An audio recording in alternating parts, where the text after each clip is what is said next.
Hi, everybody, and welcome back. We're going to have a look at Elon Musk at the CPAC in the USA because he got gifted a chainsaw, which is pretty amazing.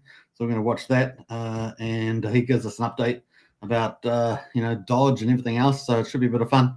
So we'll check that out, and maybe if we have some bonus time, we might even go back and check the Bitcoin update there too, which is pretty cool. So from Michael Saylor. Pretty bad. So we're going to get into it. Hope you guys enjoy watching this along with me. Get into the comments and leave your thoughts and stuff like that. If you're new to the channel, subscribe, like, share, hit the bell if you like, crypto and a bit of everything else. So get into it. It's going to be great. So enjoy. I see we've got Hexavator in the house. Hey, good to see you, Hexavator. Hope you're doing well, mate. And let's enjoy this. All right, so let's get into it. Let me know if the audio is going well. Man, that is a big crowd. And they are not here for me. How you guys doing? Hey, Brian. Nice vibe this year, right? After the best month we've ever had. Nice to see you all. Thanks for coming out. Good to see you. I'm not going to kill any more time. Let's bring out Elon Musk.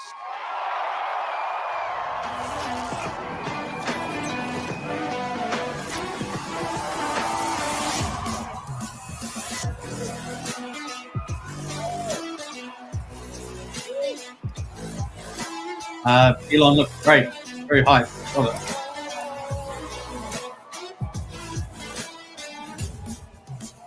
We're going to stay up for 1 second. Hey, guys.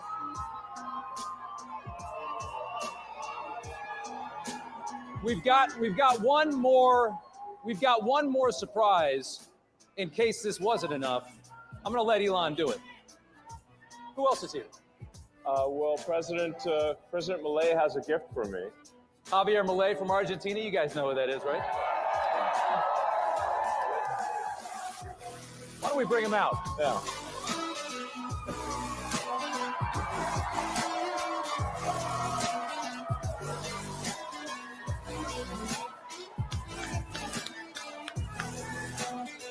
That's pretty cool, getting the chainsaw. Take it.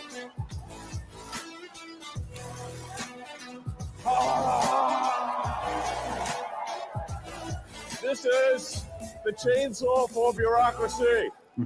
Chainsaw. Pretty funny. That's perfect. All right. I love it. Mr. President, thank you so much. All right. Thank you. Thank you, sir.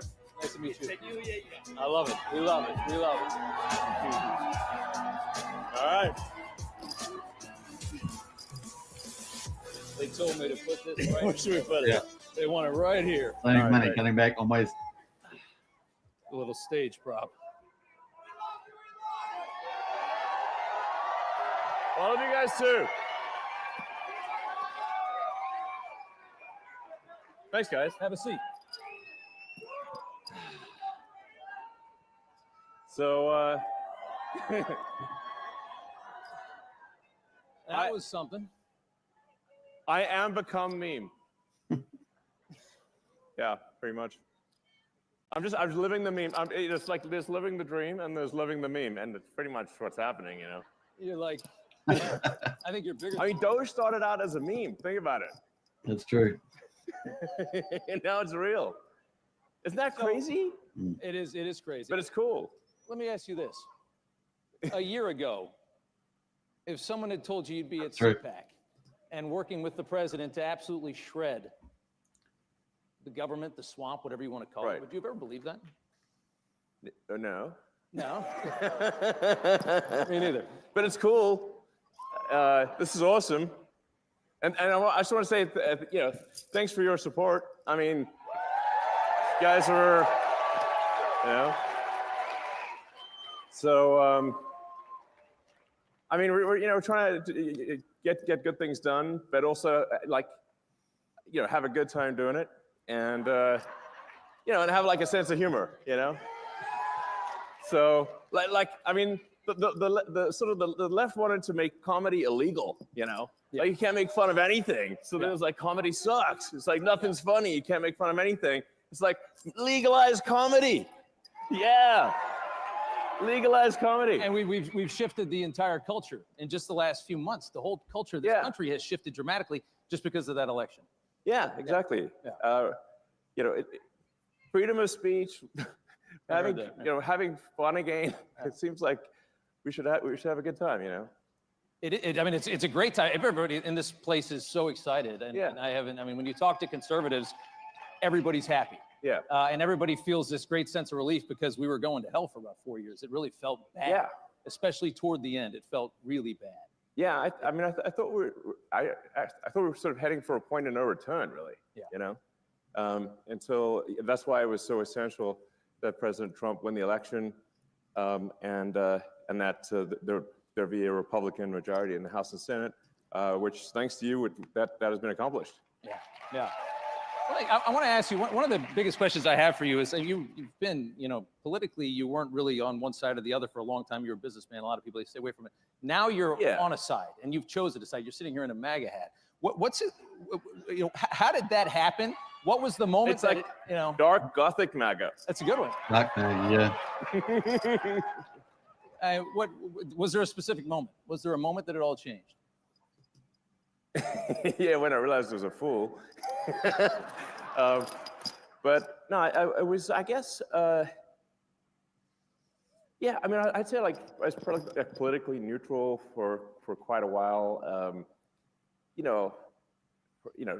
Leaning a little Democrat. How do you go from that to this? Yeah, no, How does that happen? Well, did they go crazy? Yeah, they did work. They did go crazy. Yeah, they went crazy. No, I mean the whole cancel culture and it's trying to stop freedom of speech and infringe upon people's personal freedoms. They just want state control of what you say. They want to take away your guns. And the reason they want to take away your guns, so like there's nothing you do to oppose them. So it's sort of like, I just like, we just need to restore the fundamental elements of what made America great, which is freedom and opportunity. Yeah. We're seeing a lot of these freedoms disappearing in the West. It's not just about America. We're all watching Europe and knowing that they're about 50, 100 years ahead of us, right? Because they got an early start. And we're watching how they're devolving. And you're trying to save it from happening here. No, I mean, in Europe, they put people in prison for memes. Yeah. I'm like, that's insane. And they're collapsing. It's a collapsing society. It feels that way. It feels like France was nicer 50 years ago than it is today. Yeah. I don't think you can question that. Yeah. But yeah, I mean, really. Thanks. I love you too. I do love I mean, I really just wanted to do useful things, like basically build products, provide products and services that are good, and that wasn't really like that interested in being political. It just like there was at a certain point no choice. Yeah. So, yeah. Well, can I ask you on the same side of that coin, what's it like from going neutral to being vilified, largely vilified by the media? Like what? No. Really? I mean, you turn on some of these channels, brother. I mean, they're angry at you. Does it bother you at all? Does it get to you? I mean, when they're chanting for my death, I suppose that's a little, not good. But then, like, the song's not even that good, and it's like you call that a death chant? That's nothing. Please. They've been singing a lot lately. It's not even good music. There's a lot of music lately. It's not good music either. Yeah. Yeah. I would say that watching what you're doing with Doge is just that people love it. I mean, I've always looked at the government and I've always looked at the government and I've seen this big machine and you just know that they waste because they don't care. There's more money coming. They don't care. Yeah. You're cutting all this out. Everybody in this country knows that the government is full of waste, fraud, and abuse. And you're doing the work and the Americans love it. Watching their reaction politically to this, I can't believe how bad they are at responding to this. I don't know how you're going to sit there and scream and complain because they're cutting waste out of the government and try to win another election. How do you try to win on that? Well, at this point, I'm not sure how much of the left is even real. Yeah. You know.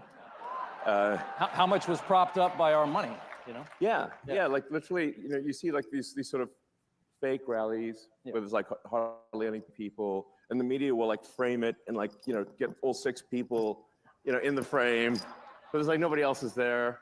Like just it doesn't have popular support. But then you learn that like there's hundreds of billions of dollars going to these so-called NGOs. And it's your tax dollars that are funding things that are fundamentally anti-American. And they're propping up their narrative. Yes. A lot of that government money has been propping up a left that I don't think is as strong as they made it seem. In fact, a massive amount of your tax dollars is going to legacy media companies. Yes. Directly from the government. The government wants to take over media. Yeah, it's terrible. Yeah. That's why we have X. Yeah, and that's why you spent $44 billion. I mean, that's a lot of money. I mean, more than it was probably worth. But there was a message. Freedom is priceless. Priceless. Yeah. Probably one of the most important investments this country's ever seen. If you got to protect the First Amendment, it's not much more important than that. Yeah, I mean, I got a lot of criticism, and people said, well, that proves he's a huge idiot from a, you know, like, look, you know, you bought it for whatever, $44 billion, and now it's worth like 8 cents.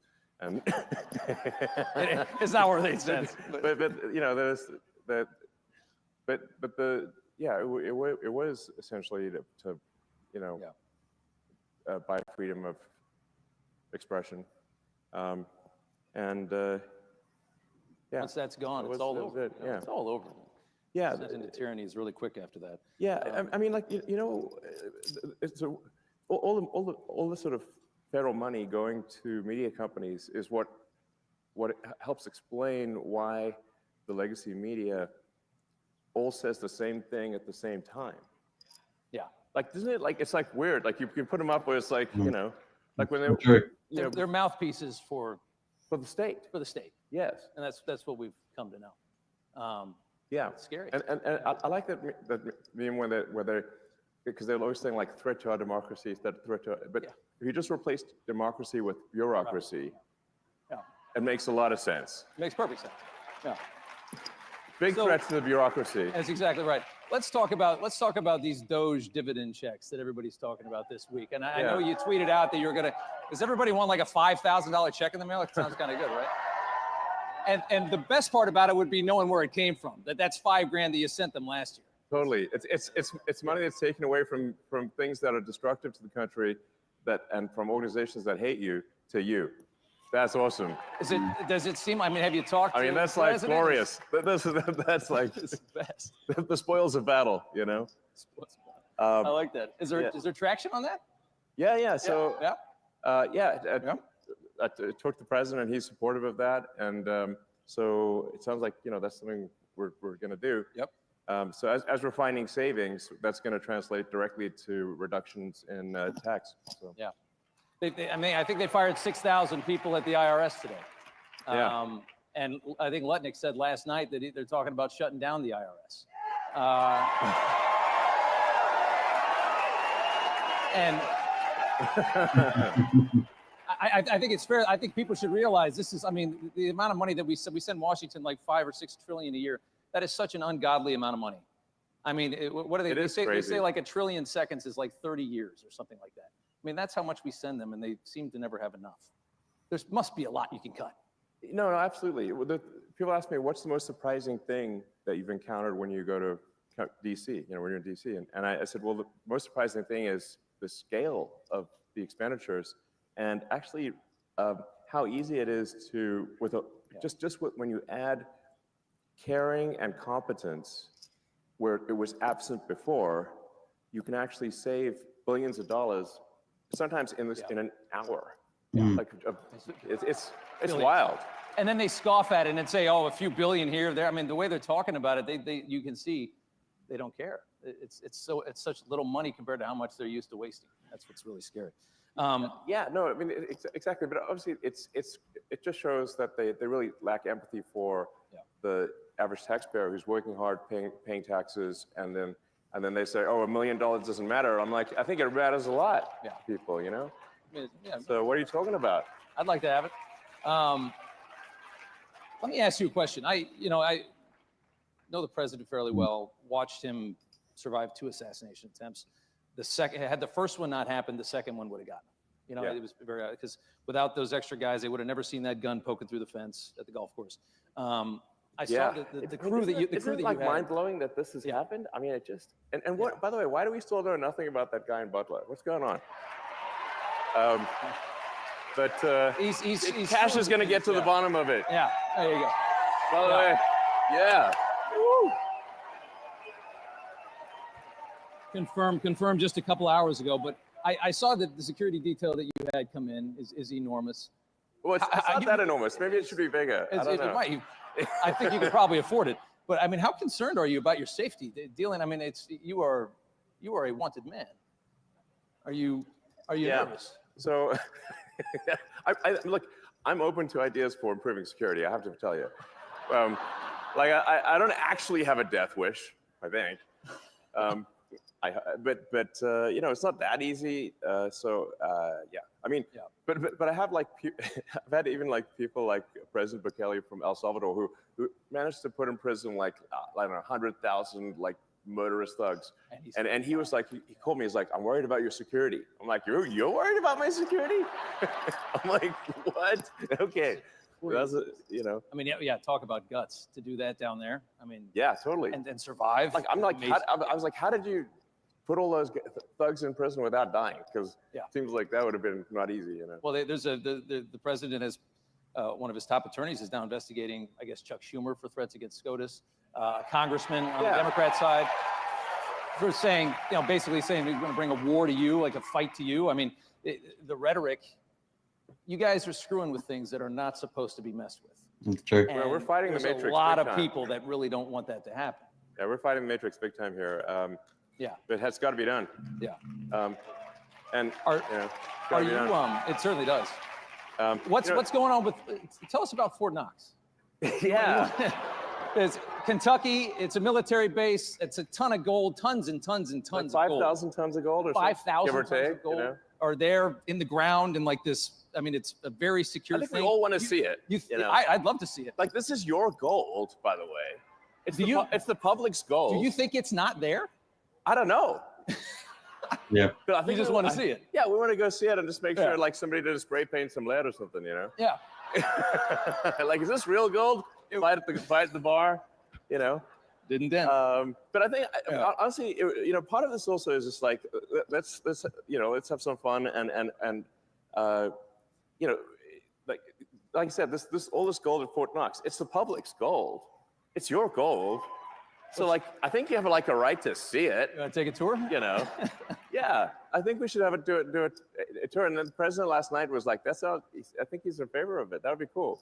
And then it should be a live tour. You can see what's going on, open the door, what's behind it. Well, and there's I think I'd watch that. Oh, are you kidding? Yeah. I mean, what is 5,000 tons of gold look like? What does How big is that? Is it the size of this? It's got to be pretty big, It's got to be a lot of gold. Maybe there's some other stuff in there, just walk around, I don't know, maybe they got some other stuff in there. Are you thinking about auditing the Federal Reserve as well, which is obviously yeah, sure. Regulates our economy. I imagine you think the waste has got to be everywhere. Yeah, no, waste is pretty much everywhere. People ask, how can you find waste in DC? I'm like, look, it's like being in a room, and this target, the wall, the roofs, and the floor are all targets. So it's you're gonna close your eyes and go shoot in any direction. you can't miss, So it's pretty wild. You just push on things a little bit and you save billions of dollars. Just a little bit, It's wild. It's scary, isn't it? That's why I say it really is underrated. If you add caring and competence, how much things improve. Yeah. And we just find so many totally crazy things, which we're sharing with the public. We post everything we learn. So you can see it. What do you? It's isn't it it's totally wild? We just did a check the database on Social Security. It says how many alive Americans eligible for Social Security are there? And according to the database, it's over 400 million. And we're like, wait a second. And how many are getting? How old are they again? Yeah. And then like we found like one person in there is like 360 years old. I'm like, what, they know Ben 100 Franklin years or before the something? I revolution. mean, Yeah. you know, America didn't exist before at that time. Like, so Yeah, we were colonies. you know, maybe it's just me, but I think it's a red flag. I don't know. But are there indications that there were checks going to those people or any of those people? Well, yeah. That's, I guess, the question, right? I mean, I get the Social Security Administration is dumb, but are they paying these people? Are they that dumb? I don't know. A bunch of money is going out from the Social Security Administration, and in fact, from all entitlements programs. $72 billion in waste in like 7 years. It's $10 billion a year. Well, I think the fraudulent payments. The rough estimate from Government Accountability Office is over $500 billion of fraud a year. 500 billion. And how long of a time? Per year. Per year on Social Security? No, on all on all government. On all entitlements. All entitlements. All entitlements. Yeah. Yeah. It sort of actually makes sense when you look at the thing from a top level and say, like, okay, there's $7 trillion of spending by the government.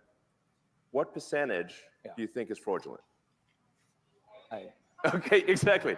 Like a conservative estimate of the 7 trillion would be 10%. Conservative. Probably a little higher than that, yeah.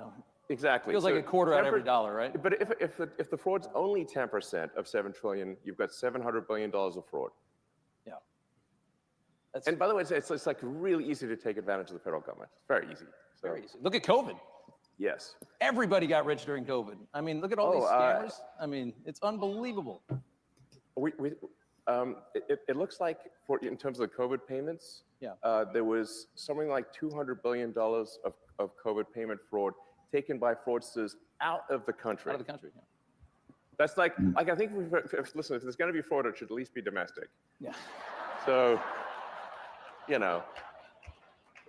But they managed to get $200 billion out of the country. I'm like, what? Didn't we notice that? Let me ask you, let's do immigration here for a second. You know, there's this move now that Trump's latest thing is that he's going to cut funding, any kind of money that ends up in the hands of illegal immigrants. So if you're funding these sanctuary cities and states, that's how they thrive, right? They're paying for these hotels. That's all federal money. If you got a hotel in your city, in New York, you got all these hotels full of migrants. That's not state money. That's the feds are covering that. He's going to cut all that. It's really hard to deport 15 million people. And it seems like the move now is, let's see if we, especially at the rate that we're going, it seems like the move now is, let's make it so that they leave on their own. If there's no longer a dole system for them, if they can't get their hands on hotel rooms and money, they're going to go back, especially if there's no work.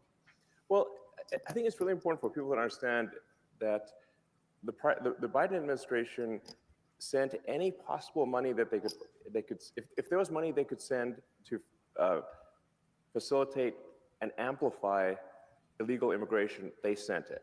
Okay, they took money from FEMA meant for helping Americans in distress and sent that money to luxury hotels for illegal immigrants in New York. That is an outrage. Yeah. They actually did that.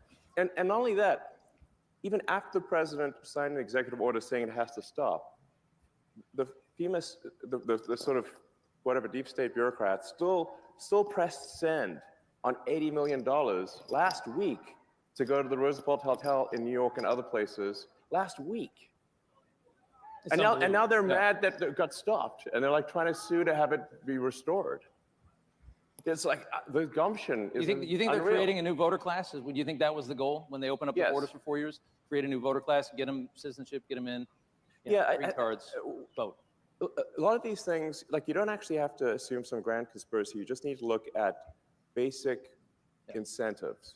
Benefits. So if the incentives, fundamentally, if the probability that an illegal is going to vote Democrat at some point, whether it's cheating, but eventually they can become citizens. But if the probability is like 80, 90%, just look at California, which is supermajority Dem, and then the incentive is to maximize the number of illegals in the country. That is why the Biden administration was pushing to get in as many illegals as possible.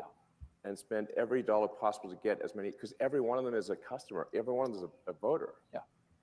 And so the whole thing was a giant voter importation scam. Pretty obvious. Very obvious. Yeah. And then moreover, then they actually created the CVP1 voter app thing, where they were, which is like where they would literally fly people in. It's not like like at the point at which people are being flown in at your expense. Sending planes, like building a wall up, doesn't fly matter. them over the border. Yeah, they're literally flying them in. No other country in the world would do something like this. Nobody is this stupid. Yeah, and then we found that it was like $100 million contract given to some guy in London, actually, oddly enough, for the CVP1 app. So they're flying illegals into the swing states. Yeah. And if you've got like a margin of victory of maybe 20,000 people, and you fly 200,000 illegals into that state, it's not going to be a swing state for long. Change the numbers eventually. Maybe in 4 or 8 years, you're talking about perpetual it's just a matter power. of time. It's a long game. It's just a matter of time.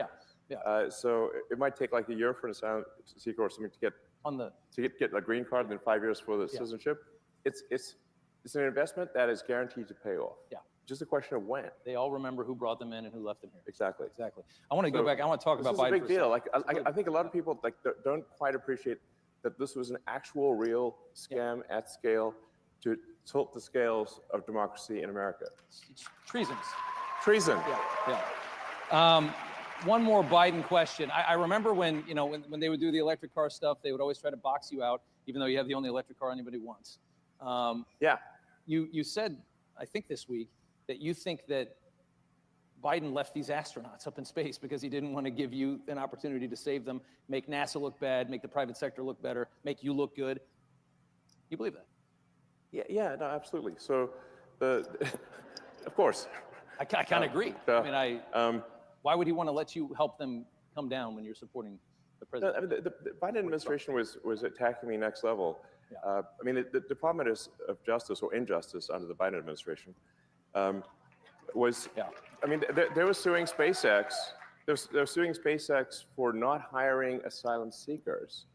And we're like, but it's actually illegal for us to hire asylum seekers because rocket technology is covered under ITAR rules, which means it's an advanced weapons technology. Yeah. And so we can only hire permanent residents or green or citizens. Right. Like so we're damned if we do, damned if we don't. And we sort of like how can they sue us for not hiring asylum seekers when it's actually illegal for us to do so? But nonetheless, there was a big Department of Justice or Injustice case about this against SpaceX. So obviously it was an antagonistic situation. And those astronauts were supposed to be up there for 8 days, and now they're up there for 8 months. Does that make any sense? And we obviously could have brought them back sooner, but they didn't want anyone who supported President Trump to look good, basically. Yeah, that's the issue. A lot of them are saying right now that the reason that you want to get into Social Security, that you want to get into all of these different, into Treasury and things like that, is that you're looking for personal information and you're trying to make more money. Yeah. I've never met anybody as rich as you that cared less about money in my life. Every time I hear a story about you, you're sleeping on a couch of some other guy in a city that you could buy the entire thing. Yeah, I don't think you care about money, do you? No, actually, I mean, listen, like if I steal some Social Security, I can finally buy nice things. Yeah. You know? And on that same question, they're also talking about you guys are going to end Social Security, you're going to end Medicare, you're going to end these things. I don't imagine that conversation has been had with the president, and that's the plan. No, in fact, the actions that we're taking with the support of the president and the support of the agencies is what will save Medicare, what will save Social Security. Yeah.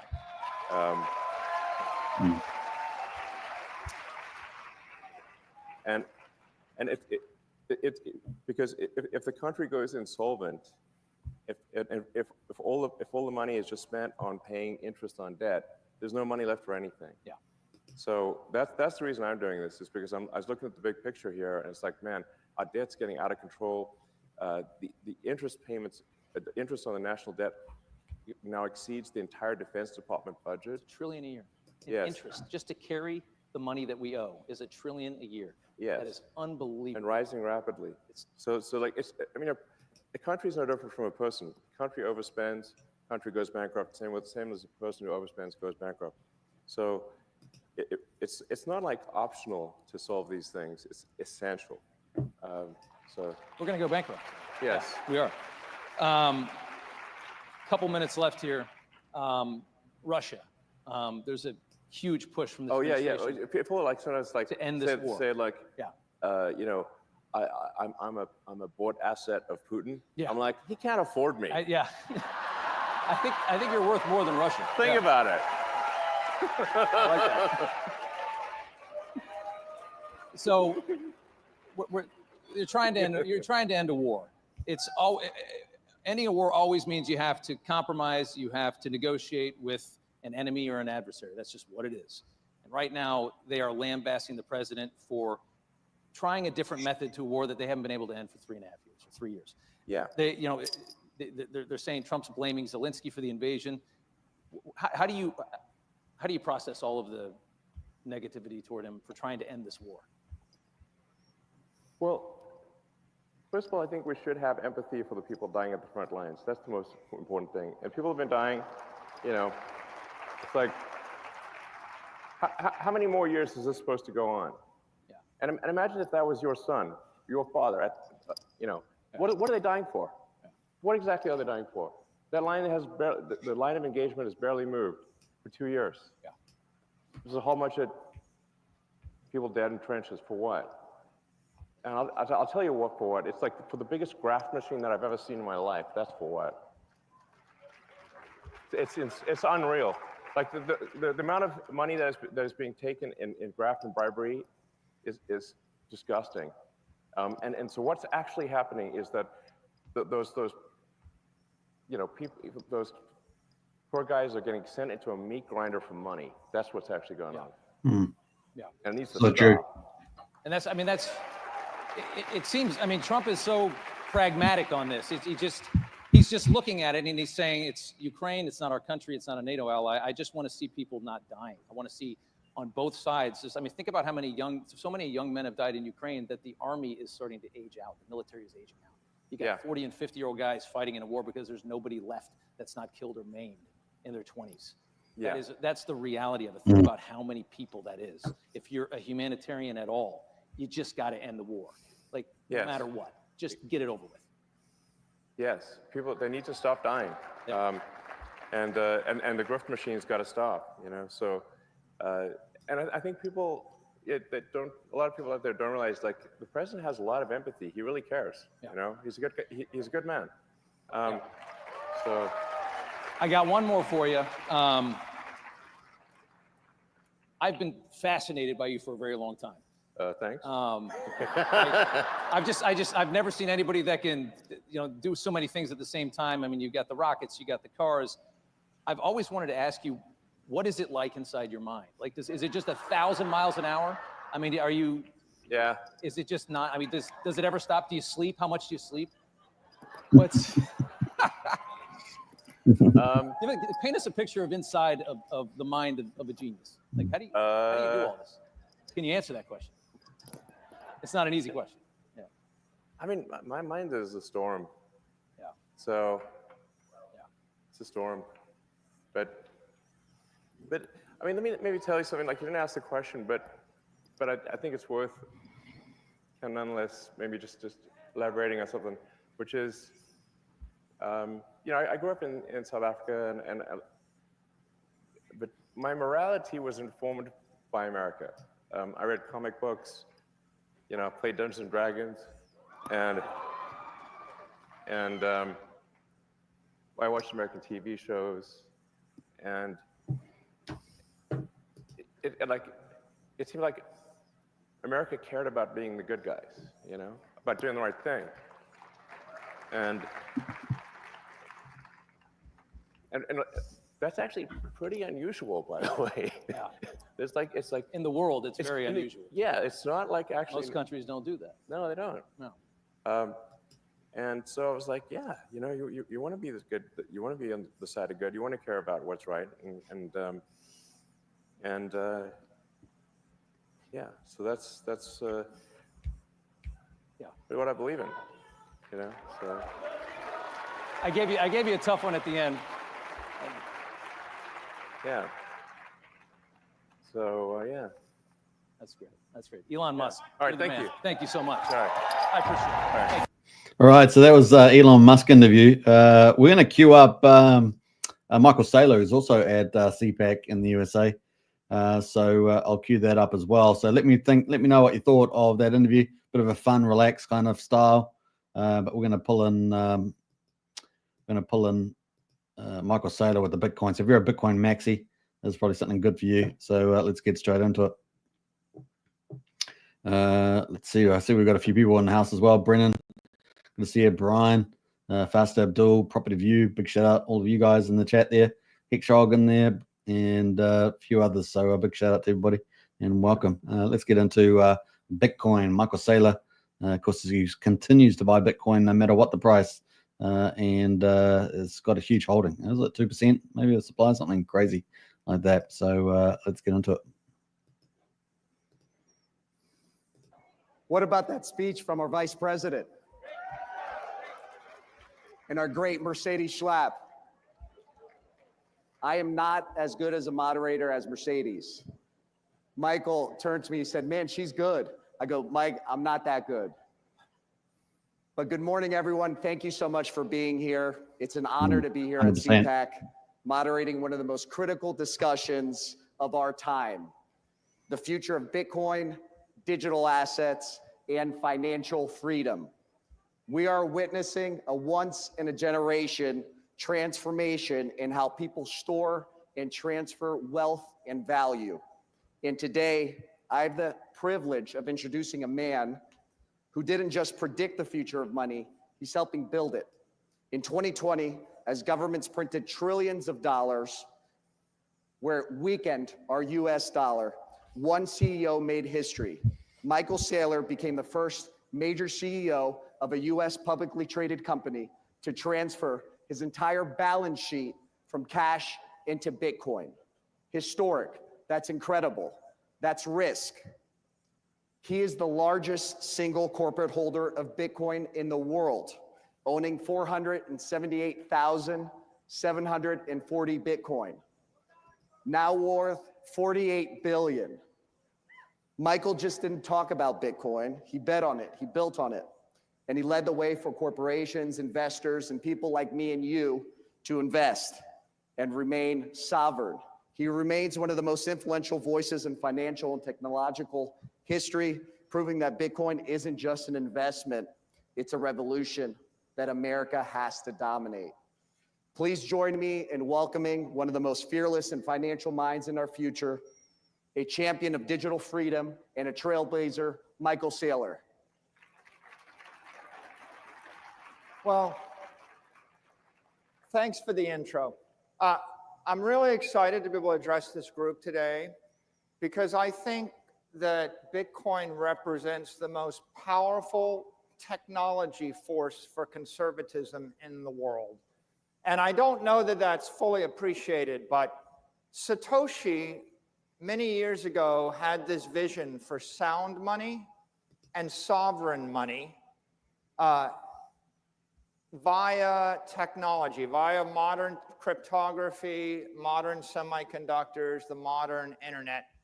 And that idea of giving economic power to the individual in the face of the overwhelming power of the collective, when you feel like the government's against you, the banking system against you, the currency is against you, big tech is against you, when you're the little guy, when you're struggling for freedom and struggling in the face of overwhelming power, you need some advantage. And Satoshi created this network that's based on two principles. One principle is integrity, and the other principle is sovereignty.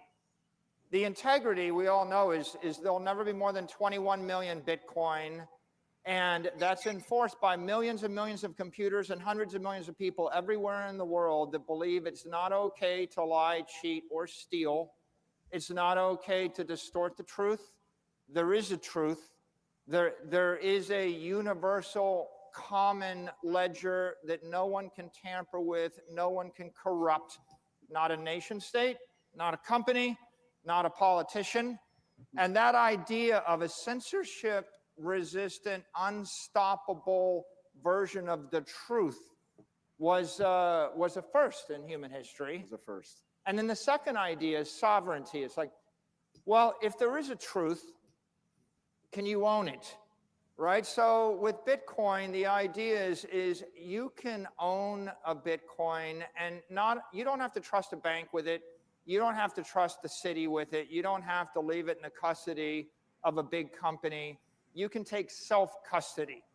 So we oftentimes say, what do you own? The only thing you own are your memories. Everything else in this world that you own at the pleasure of someone more powerful than you, and they can take it away from you via force. What they can't take away from you is your experience and what's in your head. And the brilliance of Satoshi was, what if we could put all of the money in the world into the heads of the people? What if what you knew was the password to unlock all of your wealth or protect it, and nobody else could take it away from you? And that's a profound shift, because what Satoshi did was gave us a network where hundreds of millions of people can own and control their economic energy in a censorship-resistant, unstoppable fashion. And that was an idea worth nothing for a year, and then it became worth $1 million, and then it became worth $1 billion, and then it became worth 10 billion, and then it became worth 100 billion. And when MicroStrategy, now Strategy, got in the business about 4 years ago, it was worth 150 billion. And today it's worth 2 trillion. And at that time, you were a software company, and you saw this as an opportunity, a different opportunity. We were a software company, and we were staring at a quick death or slow death or take a risk. And you know, when the COVID lockdowns took place and the interest rates went to 0, we had to decide, were we going to sell the company, throw in the towel, or could we find a way out? And this is the challenge that 40 million companies in America have, which is, if you're not one of the Magnificent Seven, if you're not Apple or Google or Microsoft, how are you supposed to compete in a world where trillion-dollar companies have all the power, big banks have all the power, big government has the power?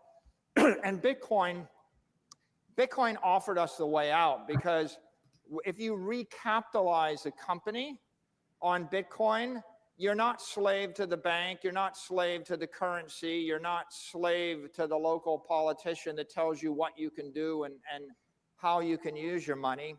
Instead of having the central bank take interest rates to 0 and keep them there forever, right? Bitcoin gave us a 60% return every year, because the Bitcoin interest rate is set by a global decentralized system of capital flows.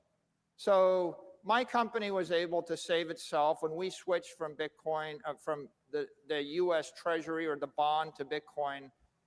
Our market cap increased from $1 billion to 100 billion. And our enterprise value increased from 600 million to 105 billion. And we went from a $500 million company growing 0% a year, competing against a monopoly, Microsoft, where it's hopeless, to a $50 billion company growing 60% a year that's part of the digital economy. So I feel blessed, and we are very fortunate, but that really motivated me with a mission. And what I realized is Satoshi gave us a way out of our conundrum. Satoshi gave us a strategy that makes a small company big and powerful, that makes the individual more powerful than the state, that turns the power balance between the collective and the individual on its head. And the secret to that is this powerful worldwide network that puts the individual first, that's uncorruptible, that anybody can join, that gives you unfettered, uncensored property rights. Well, to that point, I had spent the last couple of days preparing for this and had a list of questions for Michael. And about 10 minutes before we sat down on the stage, and he goes, let's talk about why Bitcoin is conservative. Let's talk about why this is your coin and this is your industry. So Michael, how is Bitcoin conservative? Why should it be important to this audience, the largest conservative conference in the world? Bitcoin literally represents the conservation of energy in cyberspace. Satoshi implemented a protocol which is inherently conservative. If I send Bitcoin to you, I lose it, you have it. I can't create more. I can't lie about it. The thing that's beautiful about nature is conservation of energy. Conservative is based on natural law. It's based on the idea that if you just make something up which isn't true, you'll be punished. And the Bitcoin network represents that innate integrity and truth. So, you know, if you think about the world today, there's just an inherent force. There's a struggle between capitalism and socialism, between people that believe in freedom and free markets and those that believe in central planning and collectivism. And if I'm a socialist, I want to take away your guns and your money. And Bitcoin is money that they can't take away. Like, what freedom do you have if you have all of your money in a bank that can freeze it?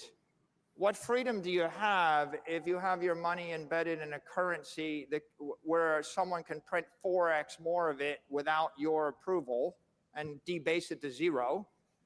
What freedom do you have if you own real estate in a city where the mayor can put rent control on it or expropriate it, or the governor can tax it away from your family?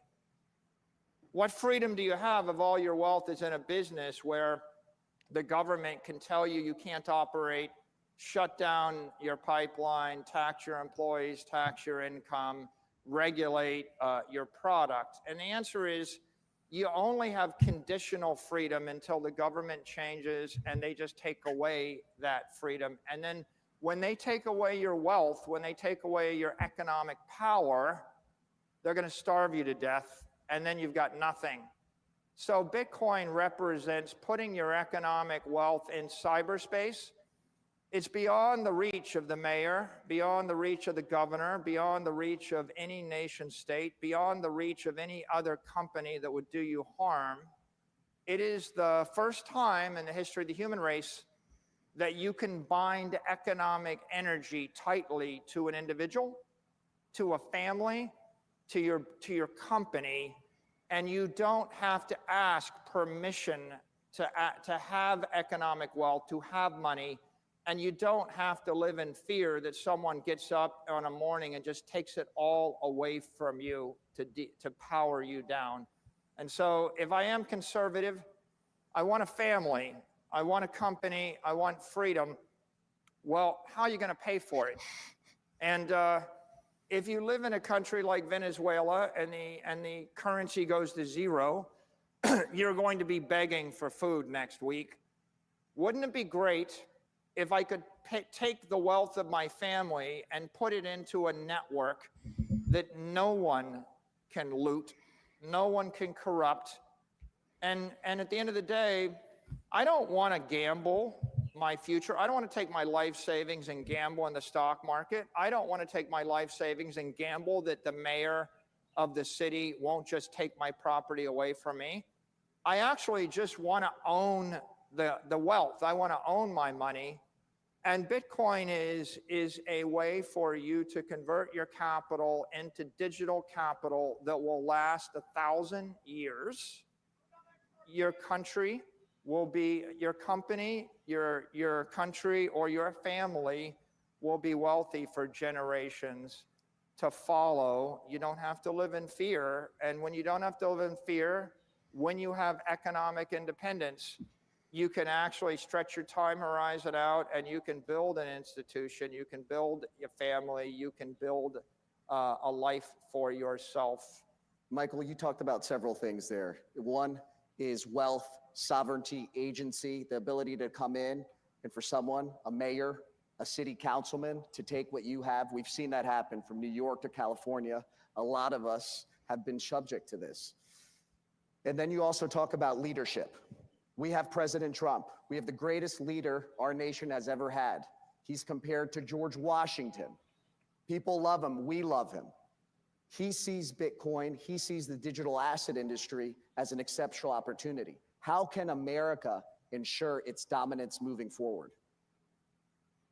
You know, this nation became great because of the Louisiana Purchase. We bought a third of the country from Napoleon for a few $1 million. Then we purchased Texas and California from the Mexicans for a few million more. Then we purchased Alaska from the Russians for a few million more. We didn't even know there'd be $1 trillion of mineral rights underneath Alaska when we purchased it. They called it Seward's Folly. But what I'm describing is manifest destiny. If you want to create a great nation, you have to build it on valuable property. You have to know, where is all the money headed? Where is the future? When we bought California, we didn't know there'd be a Hollywood. We didn't know there'd be a Silicon Valley. No one really considered. In 1867, we didn't have a petroleum industry. And so where is the money headed in the future? The money's headed to cyberspace. Bitcoin is property in cyberspace. The manifest destiny of this country is to own cyberspace. And I think that President Trump understands the value of owning scarce, desirable property. If we go to cyberspace and we buy Bitcoin and the nation embraces Bitcoin, then all of the capital in the world, all of the Chinese money, all the Russian money, all the European money, all of the money from the 20th century, the money invested in a Siberian warehouse, the money invested in fill in the blank, anything you could possibly own in Africa, all of that capital is flowing into cyberspace. It's going from physical to digital. It's flowing from the 20th century to the 21st century. The 21st century is going to be 1 billion AIs thinking 1 million times a second. And what are they going to be using to move their money around? They're going to use digital money because they can't get a bank account. They can't get a credit card. I have to approve my wire transfers from my bank once a week. It takes about 20 minutes, and they ask me on the phone whether the money should move. It's a good problem. What's 478,740 Bitcoin, Michael? The computers. We don't feel too bad is what I'm trying to say. Yeah, I get it. But my point we've been doing it that way for 50 years. And if you look at the way the digital economy is going to run in the 21st century, it's going to be 1 billion computers thinking 1 million times a second, moving assets at the speed of light. Bitcoin represents digital capital. That network is $2 trillion today. It's going to be $20 trillion in 4 to 8 years. It's going to be $200 trillion in 20 years. Then it's going to grow faster than every other asset in the world. It's going to continue to grow. The United States should own it, right? Is that the conversation? Talk to us about the U.S. Bitcoin reserve. Everyone, and we've heard a couple other coins being yelled out by the crowd, and people want to know, are we going to have a U.S. Bitcoin reserve? And when is that going to happen? The way to think about Bitcoin is it's the most powerful digital network in the world. It is cyber power. If you want to dominate the next 100 years, just like the last 100 years is based upon dominating sea power, fire power, air power, space power, nuclear power. You want to dominate cyberspace. You want cyber power. It's the unstoppable network that no one can corrupt. And the use of the unstoppable network, among other things, is hundreds of trillions of dollars of capital moving from point A to point B. But the other use of the network is I can send a message which is unstoppable, and I can store information that is unstoppable, and I can prove beyond a shadow of a doubt the authenticity of an instruction or a document. No country, no company, no individual, not a trillion computers can corrupt that message. So if you want to own the future, you want to own cyberspace. How do you own cyberspace? You own Bitcoin, and then you run the Bitcoin network. You mine Bitcoin, you own Bitcoin. President Trump understands property. He understands the value of Greenland. He understands the value of Alaska. He understands the value of oil rights. He understands, drill, baby, drill would be impossible if we didn't own the land, right? He understands American dominance. And land is physical property. When I run electricity through semiconductors and I create a wall of encrypted energy, I create digital property. Bitcoin is digital property. You should own it. Your company should own it. Our nation should own it. It is the future. In your perspective, how soon do you think we're going to be buying Bitcoin and have within our U.S. reserve at a timeline? I think it's going to be 12 months, 24 months. I think there's an appreciation of the power of Bitcoin throughout the cabinet, throughout the House, throughout the Senate. There's going to be a political process by which we build consensus with the White House, the Senate, and the cabinet, and find the right way through. But, you know, what I would say on this topic is the U.S. could own 20% of the network like that for free. The dollar would strengthen, the nation would be enriched. And the real promise is if you own 4 to 6 million Bitcoin, you're going to pay off the entire national debt. You're going to neutralize it. We can generate a $50 trillion to $80 trillion benefit to the United States people, to the citizens, to the taxpayers, and we can do it simply by seeing the future. It cost $6 million to buy Alaska. The payoff was $1 trillion. Just like right now, you can literally buy it for a song and dance. That's the opportunity. The risk is that you wouldn't want the Saudis to buy it first, or the Russians, or the Chinese, or the Europeans. And there's only room for one nation state to buy up 20% of the network. And obviously, I think it should be the United States. I think it will be the United States. It's a way for us to enrich ourselves and emerge as a creditor nation in a matter of a decade. It's also a way for us to ensure that we're the economic leaders in cyberspace and the digital economy for the next 100 years.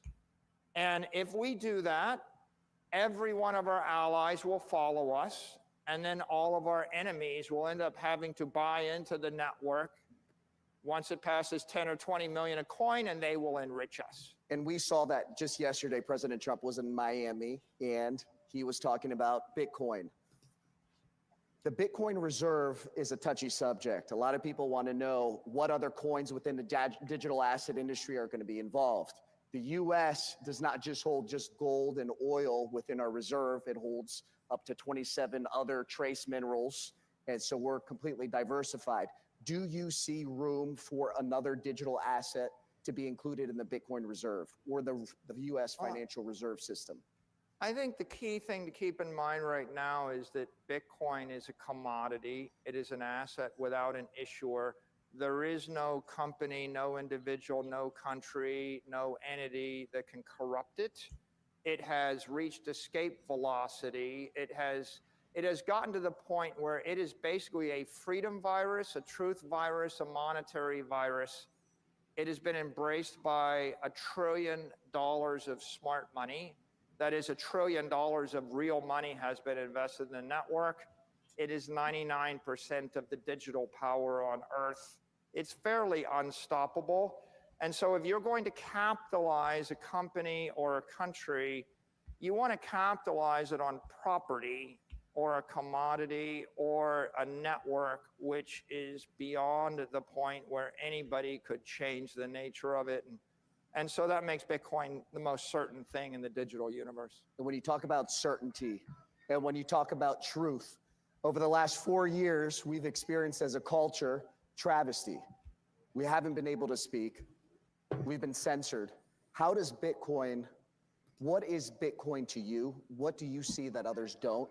And how can conservatives capitalize on the opportunity to take advantage and make sure that America is dominating our future, that we have the economic freedoms, that our children and our families in America will stay at the front runner of this industry? What I would say to everybody in this room is if you want freedom, if you want liberty, if you want to live your finest life, you're going to need economic power. You need physical power, you need political power, but you need economic power. Bitcoin represents economic armor. When you put on the suit of armor, then no mayor, no government, no collectivist, no socialist can debank you. They can't take your money away. They can't impoverish you. Just like a gun is a deterrent, Bitcoin is a deterrent, because if you have wealth in Bitcoin, you have the option to move it to any jurisdiction and you can keep it, and no one can take it away from you via force of violence, no matter where you are on Earth. And so Satoshi gave us an opportunity. I hope I intrigue all of you with the opportunity and you go do the research and determine for yourself how you benefit from it. But I just leave you with the thought that Bitcoin is economic armor. You have, Michael. Thank you. God willing, we have as much Bitcoin as Michael one day. This is a defining moment for digital assets. It's a defining moment for our country. We thank all of you. Michael, thank you so much for joining us. CPAC is going to be at the front of the digital asset industry. We see Bitcoin and the entire industry as a significant resource for our country and our people. Thank you, everyone. God bless America. Thank you. All right, so that was the second interview. That was pretty interesting there as well, with Michael Saylor, of course, owning so much of the Bitcoin there. Was it $48 billion worth? Unbelievable. They're the biggest corporate owner, as I understand it. So pretty crazy stuff, which is pretty fantastic. Now, I think we're going to finish with the final interview, which I want to pick out. So there's a number of interviews at CPAC. These are the kind of three that I particularly wanted to pull out here. So the last one we're going to end up with is the Vice President of the United States. He just, if you haven't recently seen, he did a speech in Germany at the security conference, and it was unbelievably good, and broached some very important topics. Obviously, America's trying to defend freedom and liberty. Europe is falling into tyranny and authoritarianism, and of course, as Elon Musk said, they're putting people into prison for memes, and letting violent people out, running around the streets causing violence. It's they call evil good and good evil. It's an upside down world. So to have JD Vance, the Vice President of the United States, talk about that was just unbelievable. So it's really, really great to see that. So we're going to look at this final interview for CPAC day one here, and I'm just queuing it up now. So let's get into that. All right, let's go. Without further ado, the Vice President of the United States. Hey, how are you? Dude, thanks for doing this. All right. Thank you all. Thank you. Thank you. USA!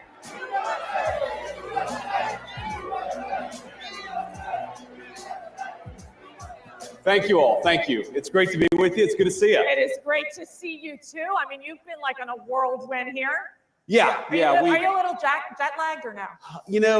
Yes, I am a Okay. little jet lagged. So we did a trip where we went to France and then to Germany, and then we went to San Diego for a family wedding, and then back in DC, and we did all that in like 7 days. So Okay. a little jet lagged, but that's okay. Well, I'm in a good place right now, Mercedes. I got some sleep last night. Okay, good. Then we're ready. We're ready. But it's a real special day today. You know what today is, guys?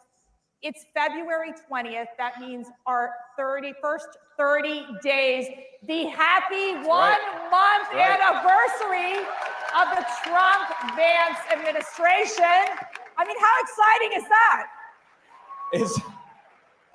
It's very exciting. It's hard to believe we've only been in office for a month, because I think we've done more in a month than Biden did in about 4 years. Yeah. And thank God for that. But, you know, the president keeps us on a pretty breakneck pace. He always asks, what have we done today? What are we going to do tomorrow? What are we going to do next week? Because I think he realizes this is a special moment in time. And by the way, thank you. Thanks to all of you for making it possible for us to do all the great work we've been doing in the administration. I know we wouldn't have been here without you, but I think the president is acutely aware that the American people gave us a window to save the country, and that's exactly what we're going to do. And thank God for that, because it's been a hell of a lot of fun the past month. Okay, so I don't even think we can keep track of all the things you all are doing. In fact, I don't even think the press can keep track of all they're doing. I mean, they talk about the shock and awe strategy. Seriously. So when you're looking at this list after list after list, what stands out to you?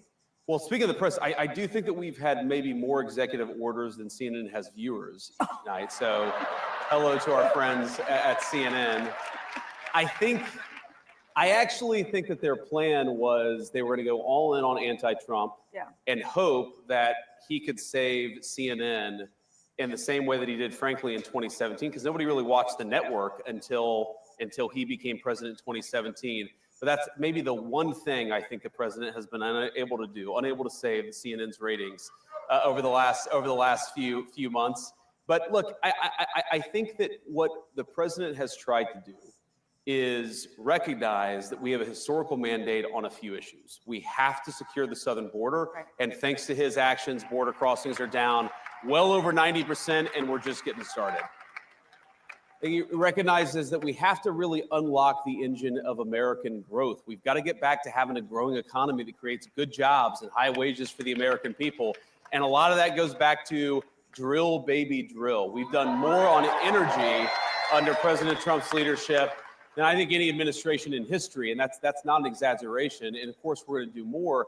And then I think the third thing that he's tried to do, of course, with the help of Elon and all the great folks at Doge, is ask, what are we doing with all of the American taxpayers' money, and why are we wasting so much of it on garbage that the American people either aren't aware that we're spending it on or don't want to be spending it on in the first place? Right. Like, for example, the stuff that we've figured out, Mercedes, is unbelievable. Why are we spending money on progressive modern art projects centered around toilets in Afghanistan? That's actually something that your tax dollars were funding until very recently. And I think all of us are sitting around and asking, what the hell have we been doing with the American people's money for the last 4 years? Let's turn off the spigot and spend the American people's tax money on the American people's priority. And that's, of course, been a big focus of the administration, too.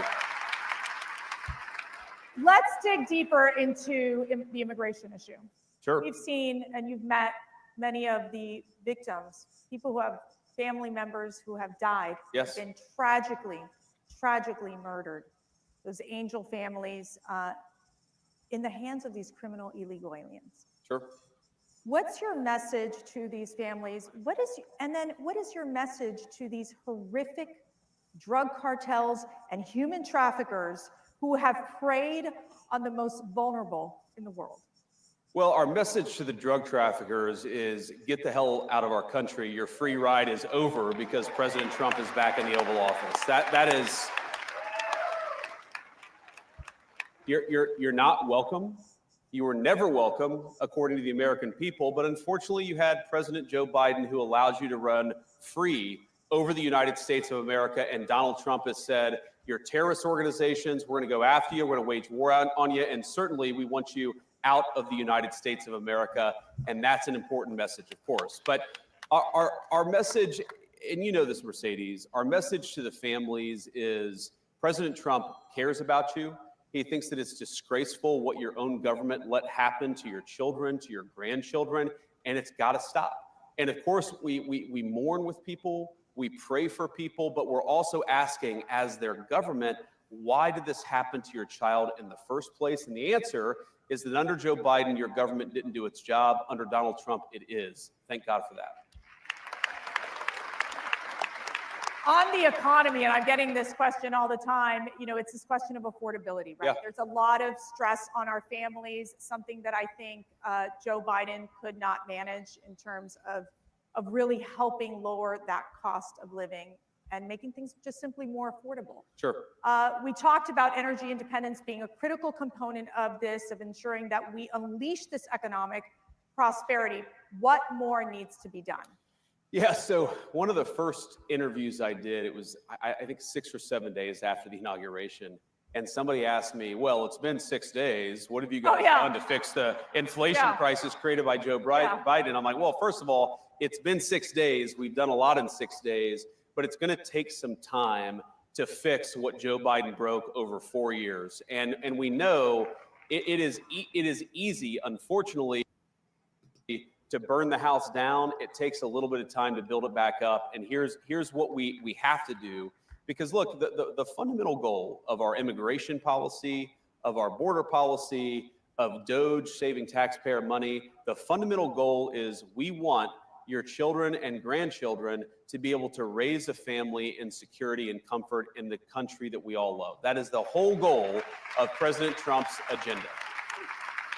Like safety and prosperity, right? Yeah. It's pretty common sense stuff. And we know that to do that, we have to, first of all, unleash American energy. Now, why is that so important?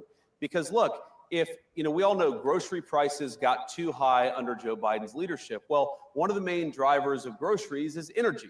Because if the farmers are paying more for energy, then we're all paying more for what the farmers grow. And if the truck drivers who are delivering the groceries are paying more for fuel, then we're all paying more for what the truck drivers are delivering to the grocery store. If we unleash American energy, that will do more than anything to drive down the cost for the American people. The second thing, Mercedes, is we have got to stop spending the American people's money on garbage. Every dollar that we take in and spend, you have to pay for, either through taxes or through inflation. And if we spend the American people's money more wisely, if we stop taxing and spending the American people to death, that's also going to bring relief to all of the pricing pressures that are out there. We're going to make it affordable to live in this country again. That's our mandate. That's our goal. And you're right, there's a lot more that we can do, but I think we've got a pretty good start after 30 days. We've got a pretty good start. But we've got this big, beautiful one bill budget reconciliation scenario. How is that working? What are the dynamics that are happening right now in Congress and what the administration is doing to ensure that a lot of what the president is wanting to do in terms of really pushing forward with economic prosperity and his tax relief initiatives gets done in these bills? Sure. Yeah, it's really important. So the Senate obviously has its own approach, and the president has been very clear that his preference is to put everything in one bill. Right. And part of that is just simple legislative strategy. I think the president has learned a lot about how DC works.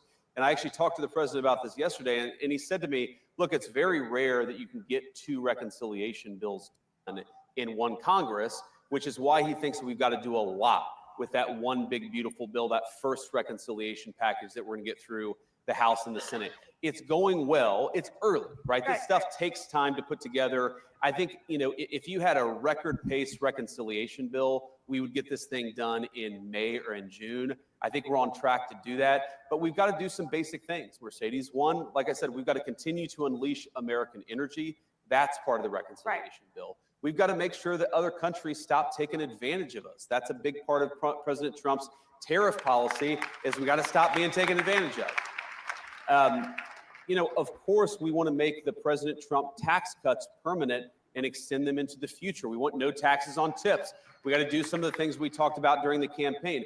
That's got to be part of it. And then finally, and this is really important, everything the president has done on the border, we have got to empower him to do it, not just for a month, but for the next 4 years. And we've got to hire more Border Patrol agents. We got to give Tom Homan and Stephen Miller and Kristi Noem the resources they need to secure the border.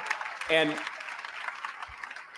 just not to return to the border, but I think so many of our issues come back to the border, because if you take 30, 40 million illegal aliens, you take Medicare fraud, Social Security fraud? Why are we taking the people's Social Security payments and giving it to illegal aliens? We know that's happening in the United States of America today. We've got to stop it. If you get control of the border, Mercedes, you do more to control the fiscal problem, the financial problems that we have in this country than almost anything. Get illegal aliens out of our country, make sure American tax dollars go to American people. That is how you solve the fiscal crisis in the United States of America. Shifting to your incredible speech at the Munich conference. Did you all watch that? I don't know. I think they I'm really glad you guys liked it. Not everybody liked it. Okay. You guys liked it. Okay. Not everybody liked it. So,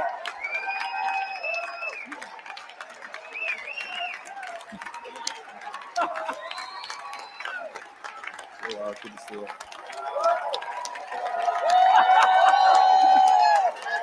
Thank you.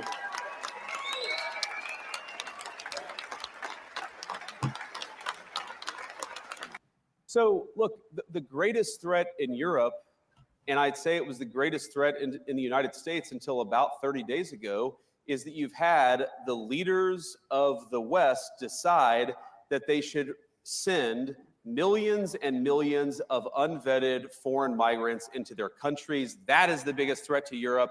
And frankly, it remains, by the way, the biggest threat to the United States because, yes, we've got 4 years of President Trump's leadership, but I guarantee you, if the Democrats ever get power again, they're going to try to do it again.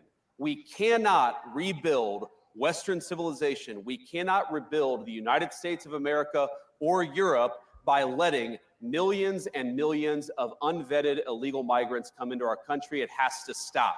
Thank God it stopped here, but it's got to stop there. And a related issue, Mercedes, is you can't just stop it. You have to allow European peoples, and of course the American people too, to raise issues about it. Right. You have to allow free speech to debate this stuff. You have to stop doing things to the populations of the world. You've got to give the populations of the world the opportunity to speak up and say, no more of this BS. We want borders. We want sovereignty. We want to be able to speak our own mind in our own country. And I guarantee you, if we don't allow free speech, and of course, the Biden administration, I made this point, Mercedes, the Biden administration did more to destroy free speech, not just in the United States, but also that is the future for our shared civilization. Had a little bit of video issues there from the original video, so it looks like it's corrected itself now. and I will tell you something that is really, truly remarkable that's happening at CPAC is, and we had our second CPAC International Summit yesterday, and we have many of these conservative European leaders with us today, where we stand in solidarity because they have an opportunity to basically make Europe great again, make Asia great again, make Latin America great again. And so in essence, I think your message was very well received by many of those conservative leaders across the globe. But what does this mean with the U.S. now that, you know, in giving that speech? What does this mean with the U.S.'s relationship with Europe? Well, look, obviously, we're going to continue to have important alliances with Europe, but I really do think the strength of those alliances is going to depend on whether we take our societies in the right direction. Think about this. Germany's entire defense is subsidized by the American taxpayer. There are thousands upon thousands of American troops in Germany today. Do you think that the American taxpayer is going to stand for that if you get thrown in jail in Germany for posting a mean tweet? Of course they're not, right? So the point that I try to make to our European friends, and I think that they're our friends, I believe that, I know President Trump does, is that friendship is based on shared values. You do not have shared values if you're jailing people for saying we should close down our border. You don't have shared values if you cancel elections because you don't like the result, and that happened in Romania. You do not have shared values if you're so afraid of your own people that you silence them and shut them up. So let's have shared values. Let's defend democracy. Let's have free expression, not just in the United States, but all over the Western world. That is the path to strong alliances in Europe. We had Ambassador Rick Riddell with us yesterday. He'll be on the CPAC stage during these conferences. He has like 3 jobs or 4 or 5. Yes, he but does. let me ask you this: where are we on basically the status of the Russia-Ukraine moving forward in terms of these negotiations in bringing peace to this endless war? You know, it's early, and I think what President Trump, what makes him such an effective negotiator, I've seen this in private, is that he doesn't take anything off the table. When he walks into negotiation, he says everything is on the table. And of course, that makes the heads explode in the American media because they say, why are you talking to Russia? Well, how are you going to end the war unless you're talking to Russia? You've got to talk to everybody involved in the fighting if you actually want to bring the conflict to a close. And I know the president does. But I'll tell you the goals that animate President Trump's policy. It's really simple. He wants the killing to stop. He wants to bring lasting peace to Europe. He doesn't just want to stop it now and have the war restart a month from now. He wants to bring lasting peace to Europe because the president believes this, and he's absolutely right. Peace is in the interest of Russia. It's in the interest of Ukraine. It's in the interest of Europe. But most importantly, peace is in the interest of the American people, and he's going to fight for it for the remainder of his administration. Wherever war breaks out, he's going to be the president of peace. Now, he, of course, is a very good negotiator, a very good businessman. He recognizes that a lot of these issues are tough. It's going to take a smart statesman to figure this stuff out, but we've got that in the White House, and I really believe that we're in the cusp of peace in Europe for the first time in 3 years because we have leadership from the Oval Office, and we haven't had it in 4 years in this country.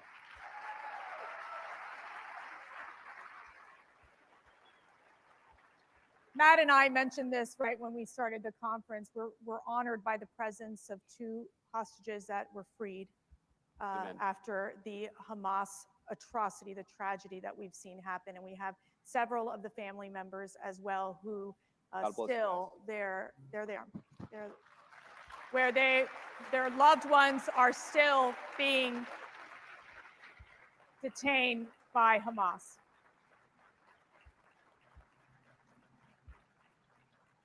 What is your message to these hostage families, these survivors? Our message is that President Trump loves you. He hasn't forgotten your loved ones, and he's going to fight every single day to bring them home. That is exactly what he's been doing, and that's what he'll keep on doing. I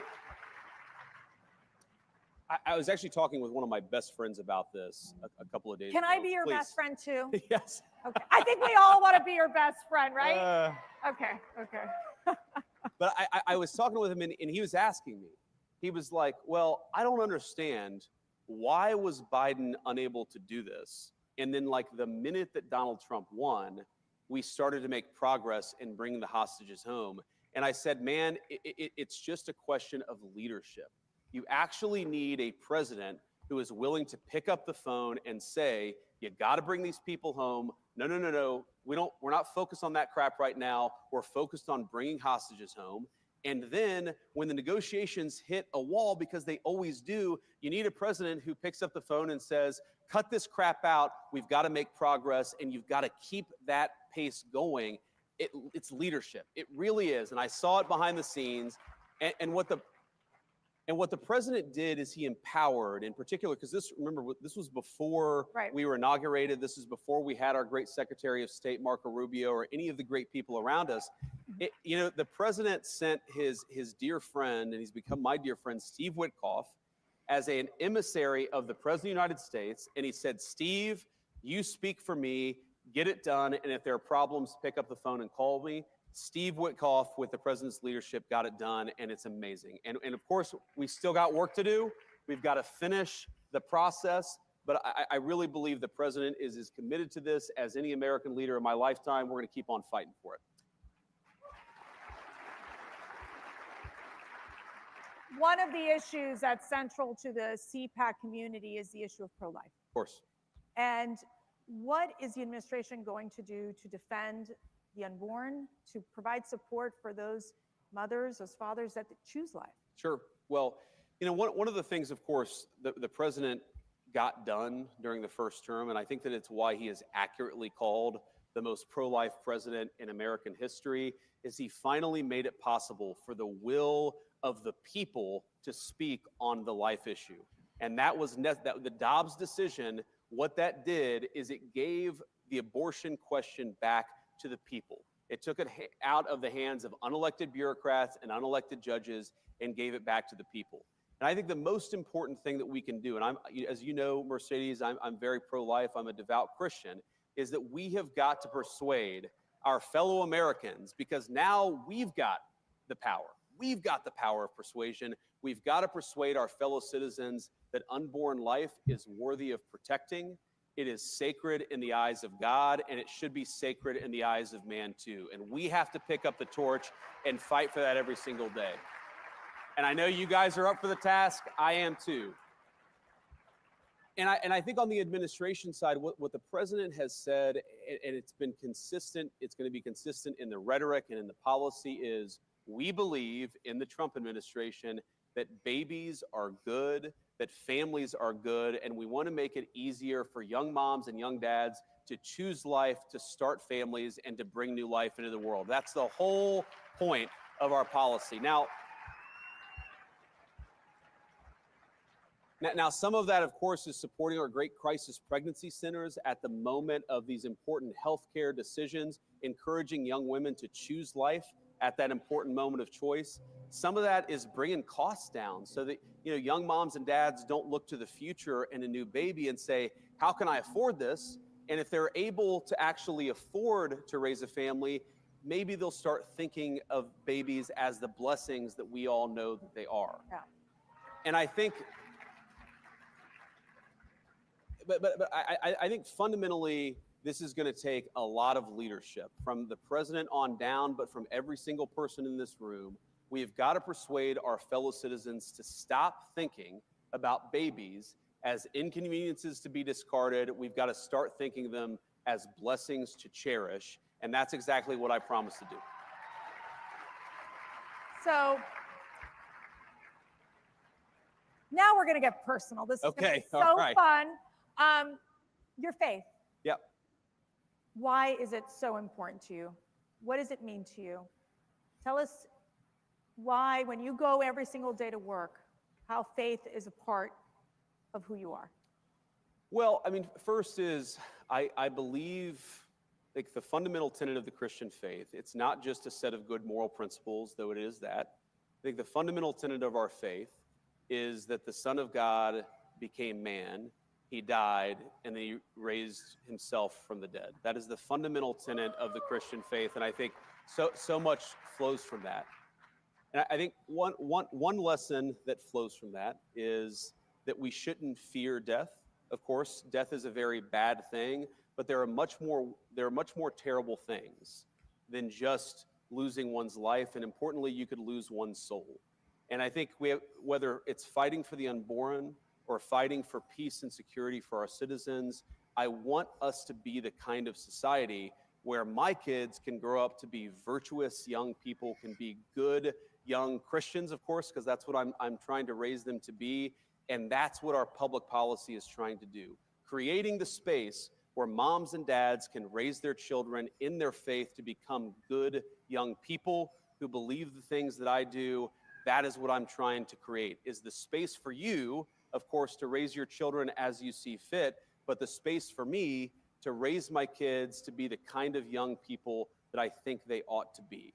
And the other thing that I take from it, Mercedes, is if you look at the long history of the Christian faith, we've been around for about 2,000 years now, give or take a few years, and there have been really dark times in the history of the Christian faith. There have been really good times in the history of the Christian faith. And I just try to remind myself that we put our faith in God above, we put our faith in the grace of God, and we try the best to do His will, and we don't worry so much about whether we're going to have earthly rewards. We worry about whether we're doing right by God Almighty above. That's what I try to do, and that's how I try to run my life in public.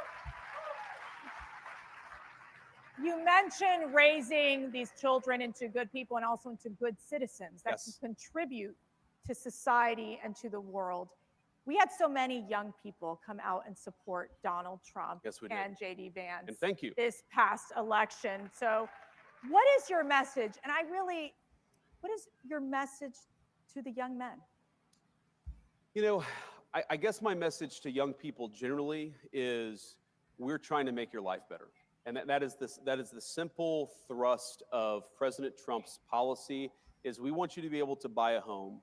We want you to be able to work a good job. We want you to be able to raise your kids, like I said, according to the values that you believe in. And we want you to be able to build a nice life in this country that all of us love. That is what we're trying to do.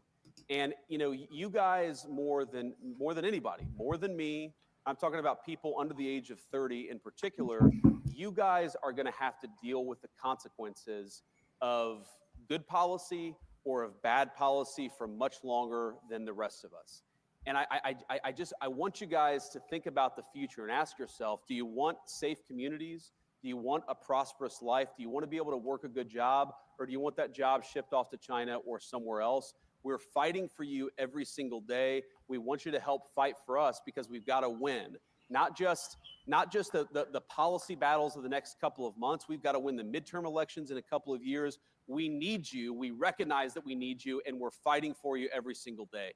And I think, you know, you asked me, you know, my message to young men is I think that our culture sends a message to young men that you should suppress every masculine urge.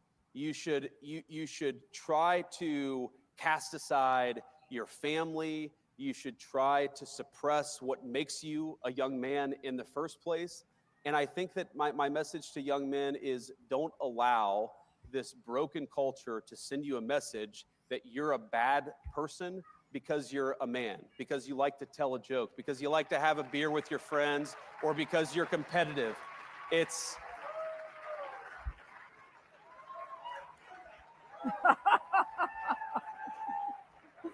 our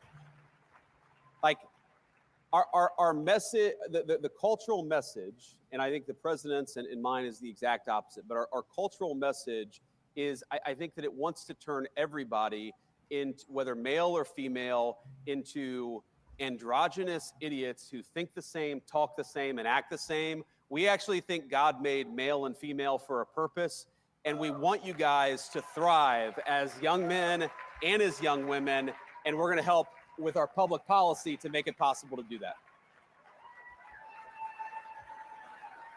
And by the way, that I actually think, Mercedes, this is the thing that President Trump, this is why the media went after him so hard, is because, you know, when I think about like what is the essence of masculinity, you could answer this in so many different ways. But when I think about me and my guy friends, we really like to tell jokes to one another. Like we like to laugh. If you think of all the movies that were really popular. Are you saying you're pretty funny? I try to be. Okay, President Trump, who's funnier? Who's funnier? President Trump. All right, there you go. Let's be honest. There you go. He's got the best sense of humor of any American political figure. But I think this is why young men in particular are so, you know, they're so inspired by President Trump, is because he doesn't allow the media to tell him he can't make a joke or he can't have an original thought. President Trump just says what's on his mind. That's a damn good thing, and it's a good example to set for young men in American culture. You know, I always tell my 5 daughters, I don't have any sons, but Matt and I, we have 5 beautiful daughters, and I always say, you know, the most important decision you'll ever make is who you marry. That's right. Always who you marry. And you made a very important decision in marrying Usha. I did. And I married up. I've married up. She is a beautiful second lady, and I want to know, what is the best advice Usha has given you? Well, one This is so fun. Okay. This is going to be very personal. One piece of advice she gave me like a week ago was you should be nicer on social media. I don't know that I'll take that advice. Some advice is good. Some advice is, you know, can be good, but you don't have to always take it. You sound like my husband. The best advice Usha ever gave me when it comes, I mean, she gave me so many good life advices or pieces of advice, but the best advice she gave me when it came to politics is don't let them filter you. And in politics, you've got consultants, and you've got media professionals, you've got pollsters, you've got a lot of people who try to tell you what to say or how to behave or, what to do. And Usha just said, just be yourself, be authentic, go out there and say what's actually on your mind, maybe a little nicer from time to time.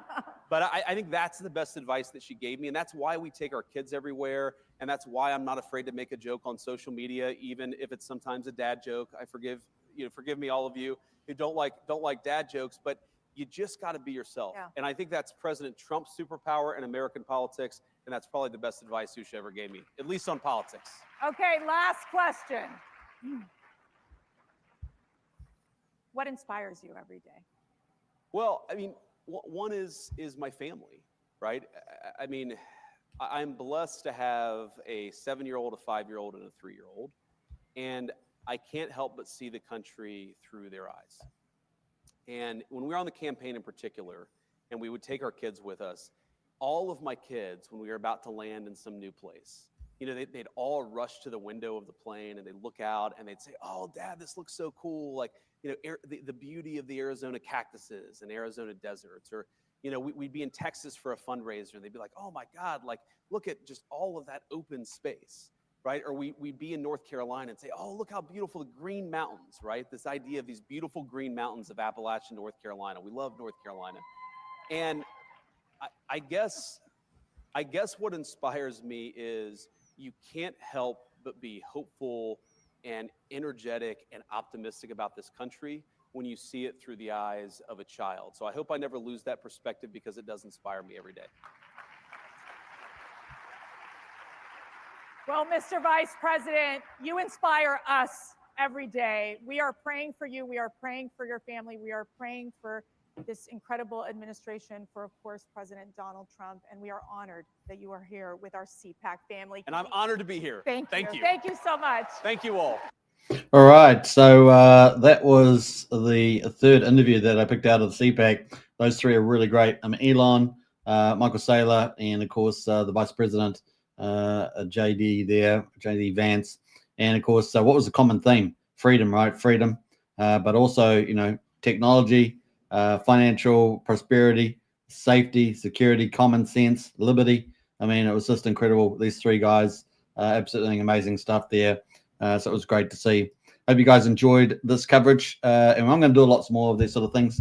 It's always fun to watch this stuff, and love seeing people's comments in the chat there as well. Don't forget to subscribe, like, share, hit the bell, all that good stuff. And I'll catch you in the next video. Bye for now. Take care.